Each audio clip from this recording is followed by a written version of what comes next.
Howdy. How are you guys doing today? Welcome to this episode of Press Start TV. We are so glad to be here with you. We've got so much awesomeness to go over, and this is going to be an amazing episode. So let's get started. My name's Will. With us, as always, is Mr. Nine. Hello. Mr. Gage. Hi. Mr. Sam. Hey. I don't know why I said my name. Let's get into this. Gotta remember. I am Nine. I'm Nine. Okay, so Bloodborne, go ahead.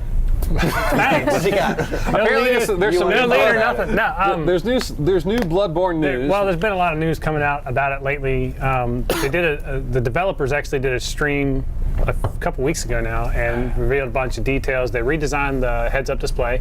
Looks a lot smooth and cleaner now. How's it changed? Well, they didn't so much change it. They just made it prettier. More pretty much. blood. Pretty much blood. So it's not called Souls anymore. They're called Blood Echoes. Hence the Bloodborne.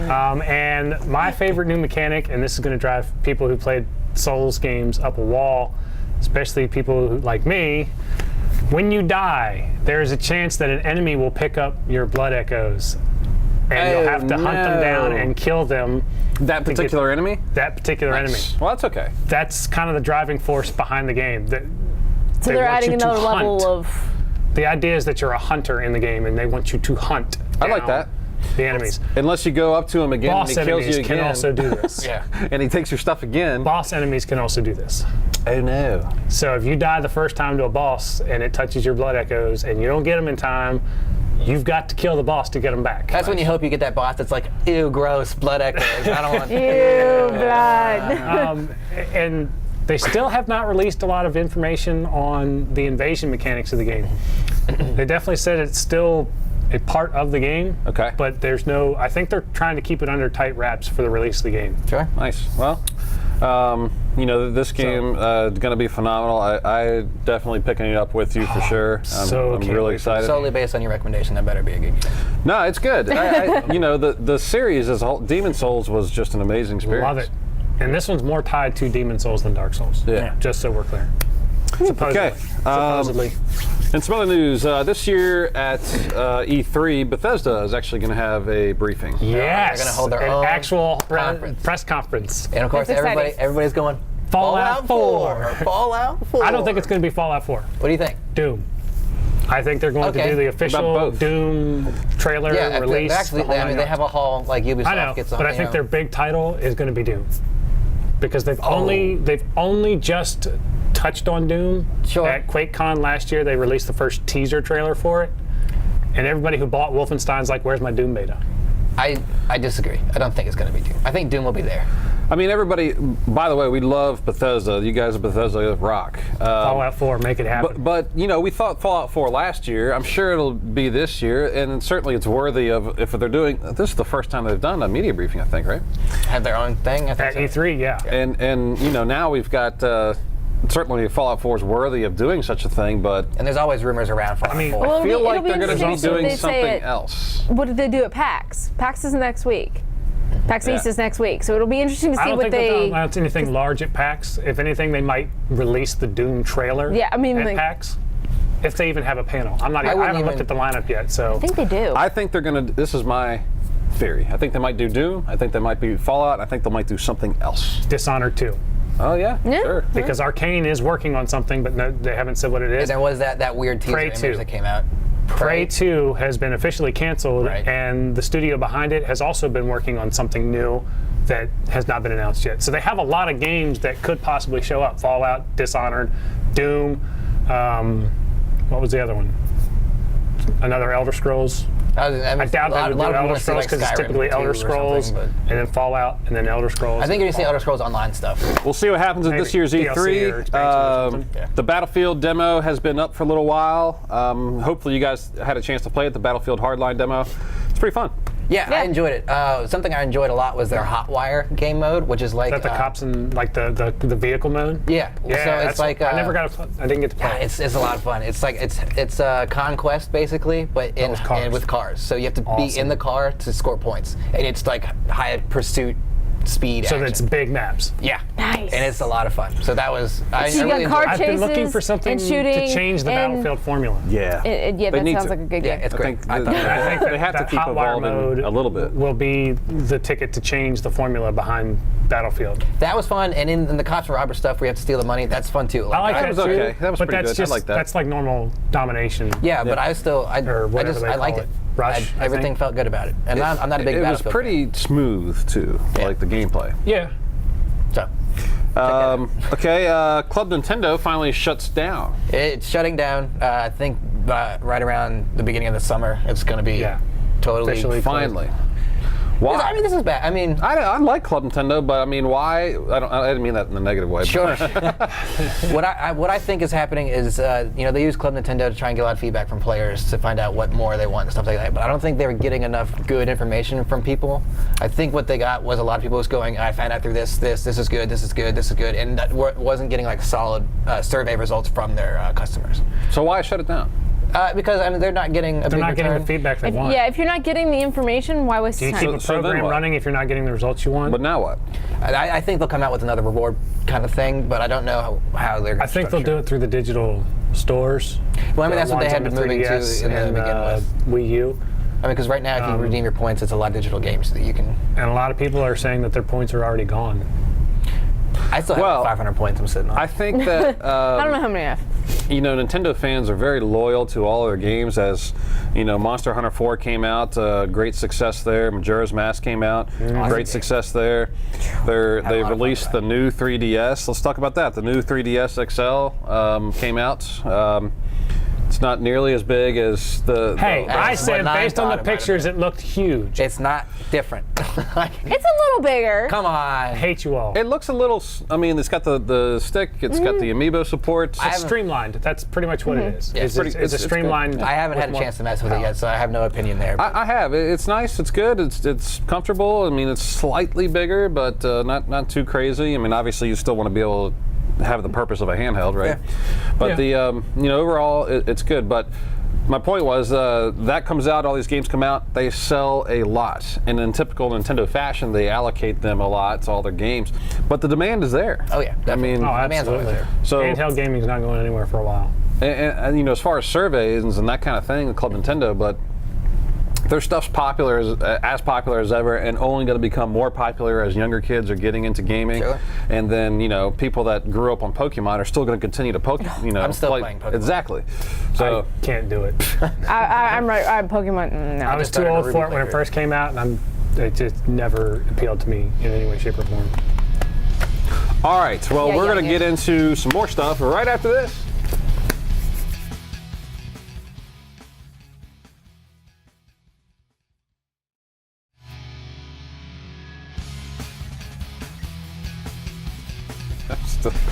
Right into violence of video games. Hey, welcome back. So let's talk about violence in video games. I know this is a sensitive topic for a lot of people, but how big of an impact is it really having on kids, on people, and the industry as a whole? What do you guys think? Let's. First and foremost, there has been a long-term study done by, I'm not sure what college or group or science people did it, but Well, not even that. I mean, there's been tons and there tons have been and tons and tons of documented research that has clearly stated that the violence in video games actually does not affect the youth of America.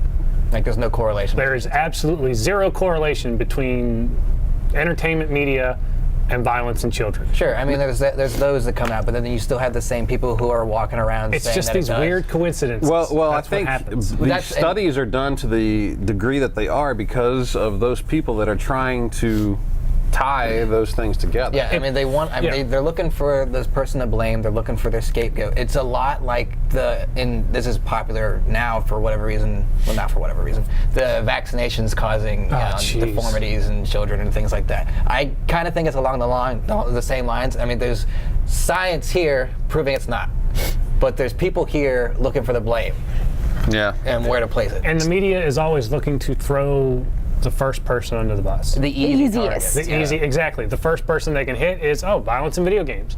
Yeah. Sam, what do you think of this? I think it all comes down to the parents.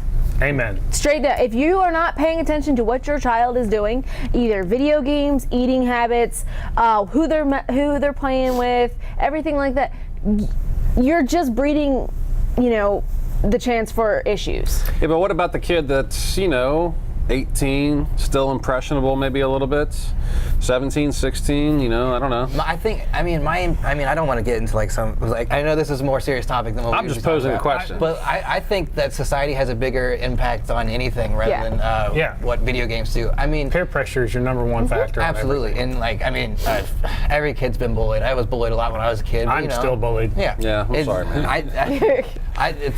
Society is what is causing the downfall. I don't think video games are to blame, and that's. I'm coming from a society gamer. Yeah, who, and see, the biggest reason that it drives me up a wall. ESRB is there as a guideline, not as a scapegoat. And I used to work in a video game store. I've talked to 100 parents who know about the ESRB. They know what they're getting into, and then a ton of parents But who how just is it don't any care. different from the music kids listen to, the rated R movies? It's not. I don't think it's up to different. It's the all parent.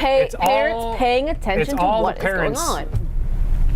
Deciding, okay, is my kid mature enough to handle this kind of entertainment? Yeah. Or are they just going to see it and want to recreate it? Yeah, and the parents should know better than anybody if their kid's ready for that kind of thing. Yeah, and because some people try to say, well, because the game is more interactive than listening to the song or watching the movie, you're actually doing it. Yeah, then it's incentivizing. Not that's wrong. Penn and Teller. Is that a real word? Well, it's a real word. It's just the wrong word for that content. But it's motivating them to act out. Yeah, but see, Penn and Teller have a show, or had a show on Showtime. I can't repeat the title because we're on the radio. Where they did their own thing on media violence and affecting youth and things like that. So they took a kid who played Call of Duty all the time. I think he was an 8-year-old kid, played Call of Duty a lot, played a bunch of shooters. They took him out to a shooting range and had him shoot a real gun. The kid hated it. The kid didn't know what he was doing. Didn't want to be any part of it. Now it's just for that kid, but the kid cried. He didn't want to be a part of it at all. That was an 8-year-old kid too. Yeah, you would get totally different results from, say, a 16-year-old kid or a 17-year-old kid who might actually enjoy shooting guns. Now, are they going to give him a gun and say, hey, go shoot everybody down? The kid's probably going to say no. Yeah, but But that also has to do with parents paying attention. If exactly. you're speaking to your children and saying, this is not real. Parenting. And this is video games. It's like It's the me. same thing I as don't let reading a my book. kid play violent games. We never know what somebody's situation is. I think that is a massive part of it. But somebody might have a caregiver or somebody that looks after them. Certainly, and does need to be monitored. And in any case, is there a small percentage of kids who might actually be motivated to do these kind of things? Most likely, but no different than the music, right? Or movies. They're going to be influenced by everything. Yeah, but if the parent, if the caregiver is still involved and watching the child and knowing, looking for things, what motivates this kid to do and removing that from the situation, then you wouldn't have these issues. But I think it's so easy to blame movies, video games, and music. Right, because then the parents don't have to feel bad about themselves. But they're so accessible. Everybody does that thing. So you could look at one kid and say, this kid took a gun to his school and did this thing. Well, he plays video games. Every kid in that school, 90% of those kids in that school play video games. Most of those kids, exactly. So how can you even look at that? Yeah. I don't understand it. It's a cheap excuse. I've always been on That's this all side. it is. It's a cheap excuse, and it drives me crazy. Stop blaming things that aren't to blame. Yeah, again, I think any way you look at it definitely comes back to, it being monitored to some degree. But yeah, you're right. It's a good point. If the people that listen to music, the people that watch movies, the people that everybody's looking for these forms of entertainment and these forms of media or whatever it is. So you can't pin it on the industry or this particular title. There's just no way you could do that. Yeah, you walk into a kid's dorm room after he did something terrible and see that he has a Crisis game sitting open. You're like, or Grand Theft Auto. Yeah. Or, if a company wants to put together a horror movie and put it out there that's disturbing and all that kind of stuff, some people might be like, man, that was a crazy experience, man. This is nuts. Some people might get so scared that gives them nightmare and all that kind of stuff. The same thing with the game. If a developer wanted to make a game that was just so out there, as a gamer, they're like, man, I really want to see if I can even make it through that. You know what? it's just a game. It's still supposed to be fun, but and they should be entitled to make that kind of game if they wanted to. Right, and some developers have gone even to the step of letting players opt out of certain sections of the game. Modern Warfare 2 was a prime example. Yeah. You could skip the Russian airport level. Yeah, it offended millions of people. Sure, and you can skip it entirely. You don't have to play it because it's not 100% relevant. Modern Warfare 3 segments. That's a great point. I think more companies should do things along that line. Even turning off blood and things like that. Yes. Possibly even language. The ability to turn off blood and gore. Mortal Kombat did it back in the day. And I think that they should keep that trend in all styles of games. Especially for younger kids, because they Mom, Dad, I want Call of Duty. Everybody's playing Call of Duty. I want Call of Duty. I mean, this is what they want to play. Sure. But being able to still get them that game that their kid is really bugging them for and really wants, and then having the ability to turn off the blood or language or whatever, that is a huge thing. That's that's a good. Now, obviously, it's going to take the developer a little more time to do those things, but I think it's probably worth it. But I don't think it would be. If it could increase their sales market potential, I would totally be on board with this. Yeah, it's good PR too. Right. Yeah. Especially since you can appeal to parents who are like, I don't want my kid playing this because of the blood and gore. Well, if you can take the blood and gore out, then you can spend the money on the game. All right. It's win-win. Yeah, but I don't want to come out and say that video games aren't impressionable. I believe that video games are impressionable. I do believe to an extent. But I want to say on the positive side, let it impression you into a way where you want to create something and make something great or choose a good career path. Let that have that impression on you, not to do or just have fun. I use them as an escape. Yeah, absolutely. Okay, so we will have an amazing segment for you right after this.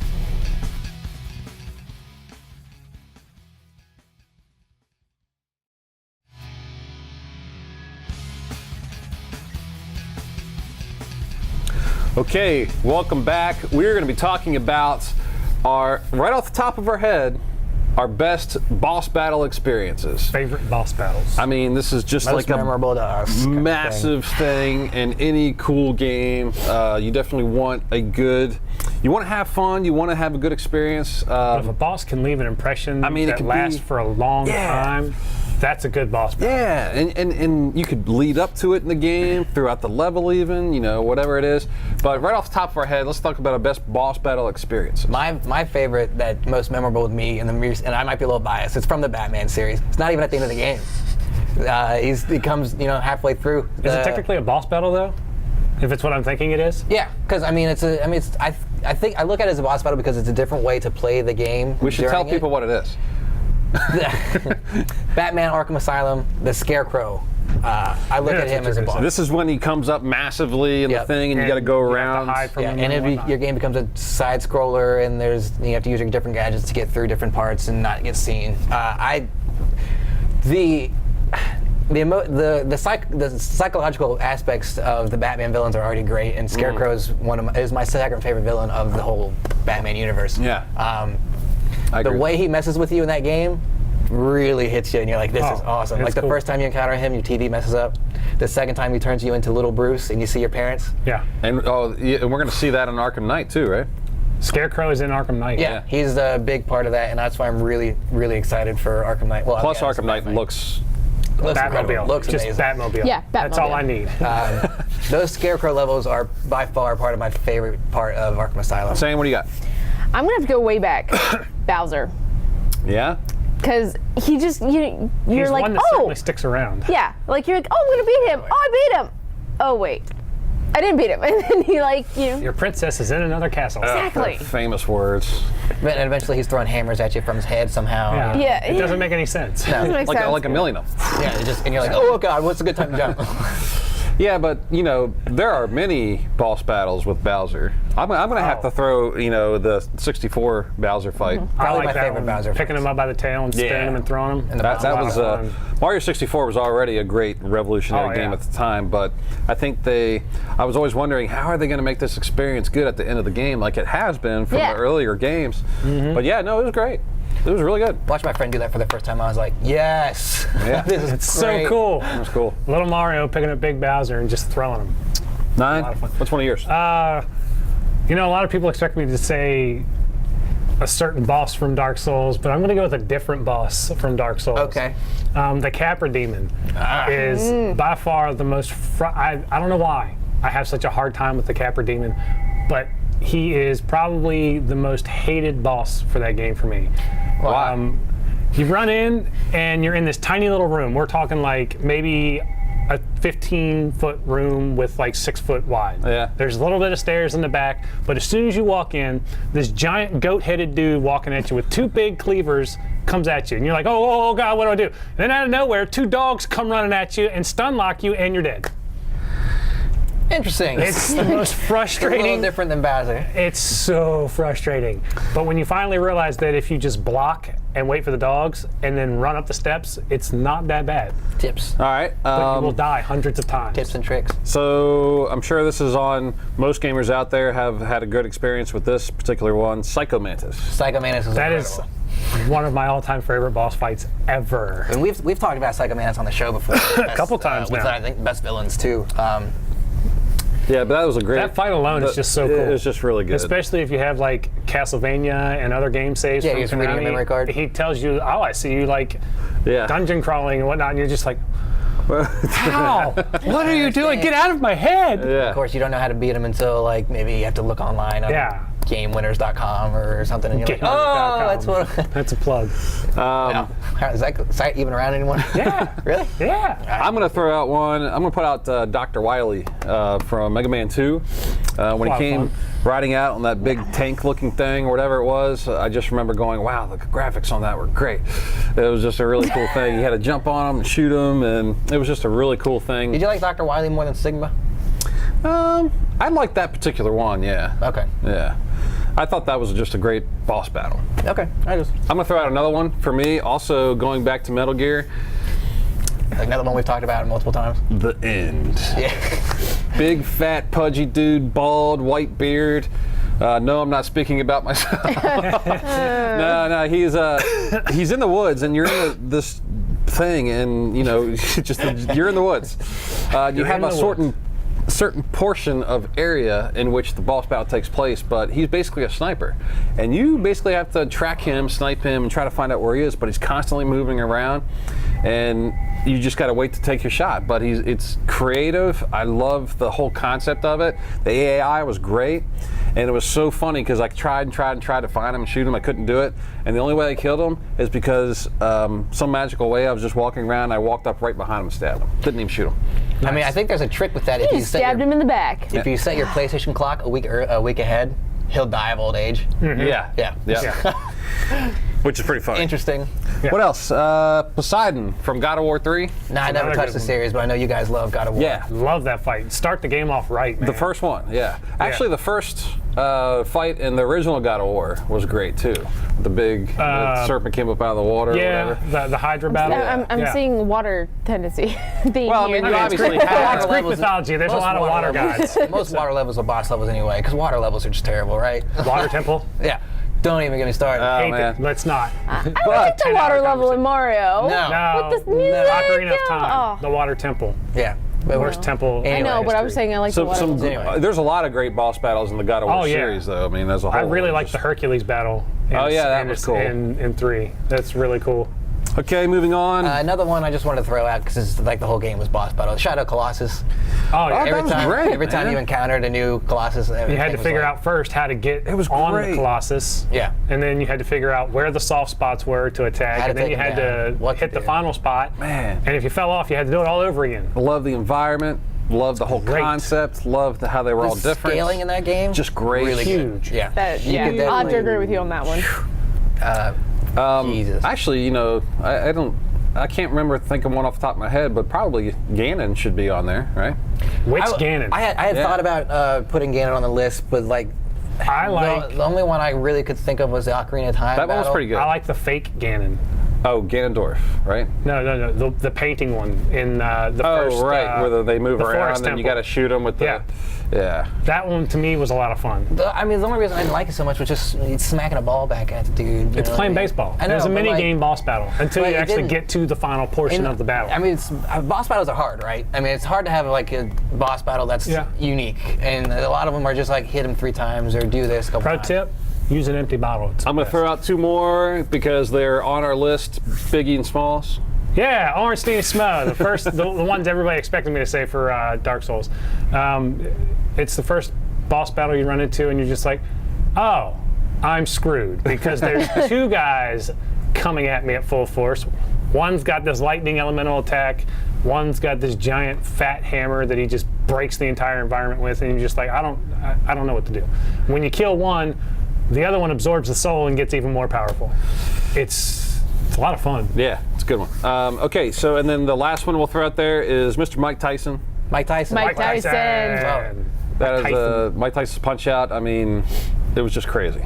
He'll knock you out with one punch the whole first half. Well, he's Mike Tyson. For rush your rating. Yeah. Just mad. But as always, we want to hear from you. Let us know your favorite boss battles. Just hit us up, and this is a great experience that we had. We could, of course, come up with a bunch of other great characters. So maybe we'll hit this up later on, throw out some more characters. But we want to hear from you. Let us know what you think. Check us out on YouTube.com/PSVGTV and Facebook.com/PressStartVG. It's all the time we have for you today. Thank you so much for joining us. Until next time. Out. Bye. See ya.